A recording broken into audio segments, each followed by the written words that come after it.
A very good evening, and thank you for joining us for this week's Monday edition of Primetime News. It's always a pleasure to be in your company. I'm Salima Shimwefeleni Masipa. In our lead story this evening, over the weekend, Namibians were concerned about the health of founding President Sam Nujoma, who is hospitalized as a routine and precautionary measure due to an infection but is recuperating well.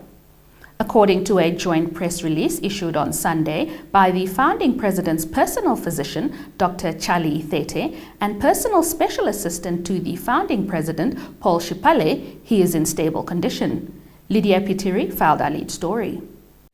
Ithete and Shipale said that Nujoma is under the care of competent and dedicated team of health practitioners comprising of medical doctors and registered nurses, as well as specialists who are looking after him. They further indicated that the medical team caring for founding president is satisfied and grateful for his strong recovery following his hospitalization on Thursday. The statement read that he is recuperating very well and they are satisfied with his recovery progress. In addition, Ithete and Shipale called on Namibians to heed Nujoma's timeless call for unity of purpose and action and let their deeds be the candles that illuminate the path towards a brighter tomorrow. On to the red flag festivities, where Professor Mushiende Kashiwa, the claimant paramount chief of one faction of the Ovaherero Traditional Authority, has called for a better partnership with the government, saying it is important that it be involved in the social development of Namibia. Our journalist Linnea Dishena was in Okahanja over the weekend and filed this story.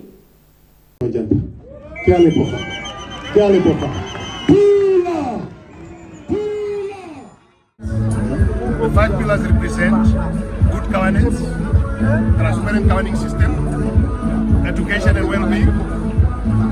The third one deals with resilient livelihood, economic development. People must get into projects and to work harder to generate income, to make a life, living, food security.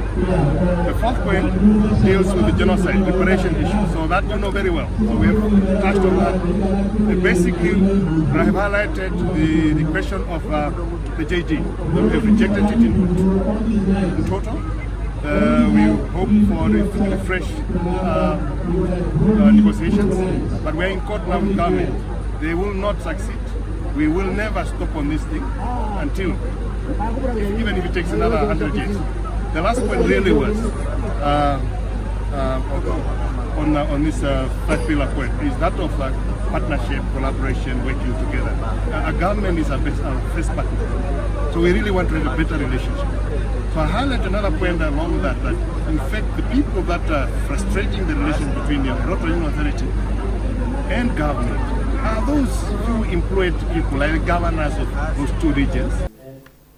In a world still grappling with the aftermath of COVID-19, mental health challenges, especially among men, have become increasingly apparent. The Delivery Room Foundation, a spiritual and mental health clinic based in Windhoek with outreaches throughout the country, has been at the forefront of addressing these issues. Isabel Bento brings us this insert. And it's also just an awareness that we can live peaceably with one another, and it's okay to communicate, to speak up. They are trained professionals. It's just men sometimes they are stubborn in terms of talking to someone. But as a man, I try to open up to men, for men to speak. As somebody also who's coming from the depression, from alcohol abuse, from drug abuse, and coming out of addiction, and now knowing how to help another man who's also in situations like I was before. So this whole work I started from Okahanja, and I'm ending in Walvis Bay. So this is my day 7, day 8, and roughly I've already covered around 200 kilometers. So the whole journey is 320 kilometers. So by Tuesday, Wednesday, I'll arrive in Walvis Bay. So I camp anywhere 30 kilometers a day. I put up my tent, I sleep there, I wake up, I continue. I have my water, I have my food. Some people stop, give me water, I fill up, and I continue. So Namibia has good people. So God bless Namibia. On to news from beyond our borders. Joe Biden on Sunday dropped out of the U.S. presidential election and endorsed Vice President Kamala Harris as the Democratic Party's new nominee in a political earthquake that upends the already extraordinary race for the White House. Biden said he was acting in the best interest of his party and the country by bowing to weeks of pressure after a disastrous June debate against Donald Trump stoked worries about his age and mental fitness. The move throws Democrats into fresh turmoil ahead of the November 5th election, but it could also re-energize the demoralized party, with Vice President Kamala Harris swiftly confirming her goal to become America's first woman president and to defeat Donald Trump. Biden's withdrawal had been widely expected at some point. In a letter posted on X, Biden said it had been the greatest honor of his life to be President of the United States. He said he would address the nation later this week while offering his full support and endorsement for Harris. The Biden for President campaign swiftly filed official notices changing its name to Harris for President. Democrats must now scramble to confirm a new candidate at their party convention in Chicago on August 19. Sylvia Hashondali reporting for Primetime News. Stay tuned for your top roundup with the business segment thereafter.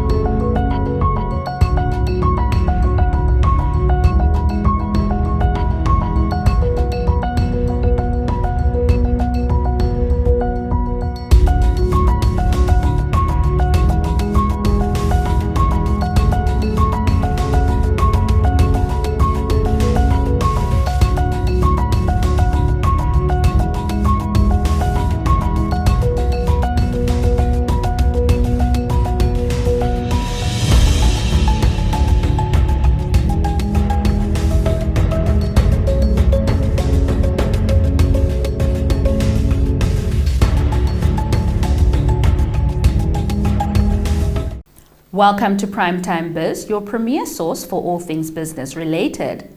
We commence the segment in the Erongo region, where the municipality of Walvis Bay has refuted allegations by its former legal representative, Metcalf Beerkus attorneys, that crucial information pertaining to the Red Force investigation was withheld.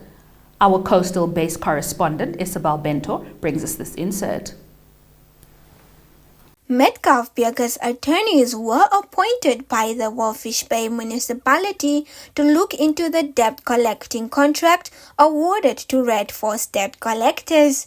But the law firm last week announced that it was terminating its legal services to the municipality, amongst others, because crucial information that could have helped investigations were allegedly withheld. According to Metcalf, access to emails exchanged by Red Force and the relevant staff members of the municipality were tailored and blocked for the period of January 1st, 2023 to 31st May 2023. Advocate Richard Metcalf said there is extremely relevant information contained therein which will provide further information into the appointment of Red Force Debt Management Close Corporation as exclusive debt collectors for the municipality of Walvis Bay. Sylvia Hashondali reporting for Primetime News. Head of UNAIDS Winnie Byanyima says Gilead could bring the AIDS pandemic towards an end if the US pharmaceutical giant opens up access to its game-changing new HIV drug. Speaking to AFP, Byanyima urged Gilead to make history by allowing generic manufacturing of lenacapavir, a twice-yearly injectable antiretroviral medication used to treat HIV patients. Here's the gist by AFP. She urged Gilead to open up lenacapavir to the UN-backed Medicine Patent Pool International Organization, whereby cheaper generic versions could be sold under license in low and middle-income nations. Bayanima said whatever the financial rewards for creating lenacapavir, the renown of being the company that conquered the AIDS pandemic would be greater. Gilead's product, lenacapavir, is actually so highly effective. It's in a different category of preventive medicines. Condoms are there, oral PrEP is there, they are also effective, but lenacapavir is so super effective. Gilead has an opportunity to save the world, literally. The people who need it the most are those people hiding from the law, gay men, trans women, who could come out just twice a year to get their injection and be safe. It is young girls and young women in Africa who are the most vulnerable to HIV. Profit making is important and they would not lose money. We've been working on the figures here and we know that the price could go from $40,000 to $4 per person per year in the developing countries, and they would still be making a profit. This is possible. This is what constituted tonight's top segment. We now consult the weather oracle on tomorrow's countrywide conditions, followed by a roundup of the latest economic news and the Sport Planet segment.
Welcome to Sport Planet, the segment dedicated to all things sporting action. We commence with an update on the 2024 Paris Olympic Games. As nations come together in Paris to celebrate peaceful competition, sports powerhouse Russia will be an Olympic outcast after being shunned over its Ukraine assault and will not even broadcast the Games. For over 2 decades under Vladimir Putin, Russia has sought to burnish its international prestige through sport, but the 2024 Summer Games will be seen as the lowest point in its Olympic history, with just a tiny squad of 15 neutral athletes representing Moscow. In response to Russia's invasion of Ukraine, the International Olympic Committee banned Russia from competing as a team. In response to Russia's invasion of Ukraine, the International Olympic Committee banned Russia from competing as a team. The few sports people allowed to come cannot wear Russian team colors and will have no anthem. Russian television has no plans to broadcast the Games, which begin on Friday, in the first such blackout since the Soviet Union shunned the 1984 Los Angeles Olympics.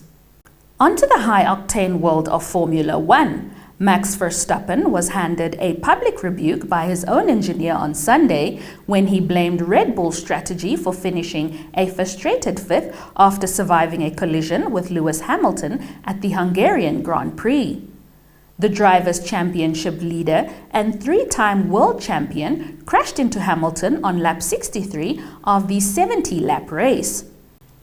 The 26-year-old Verstappen then remonstrated on team radio and was told not to be childish by his race engineer. The Dutch driver was summoned to the steward's office to explain his part in the accident, but no further action was taken by the officials.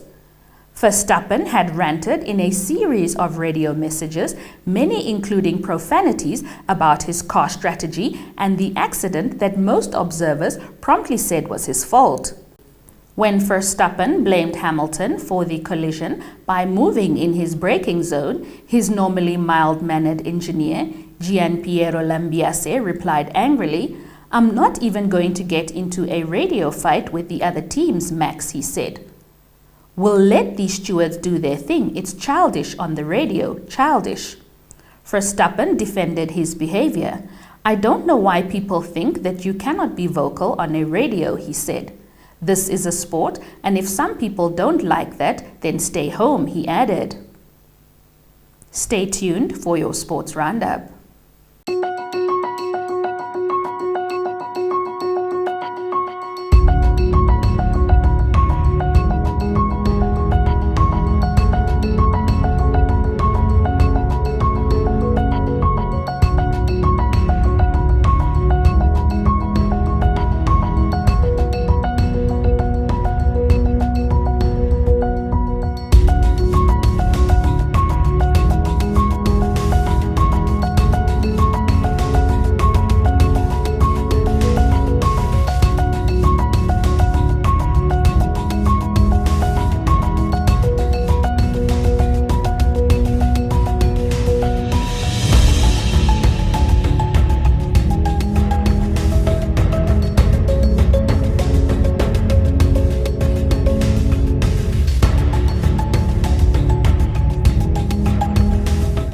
This concludes your Monday's edition of Primetime News. Many thanks for tuning in. Before I sign off, a reminder to follow the on-screen prompts and subscribe to the Nampa TV platform to stay updated on developments shaping the global village. On behalf of myself, Salima Shumwefeleni Masipa, and the crew behind the curtains that ensures this production comes to life, it's adios.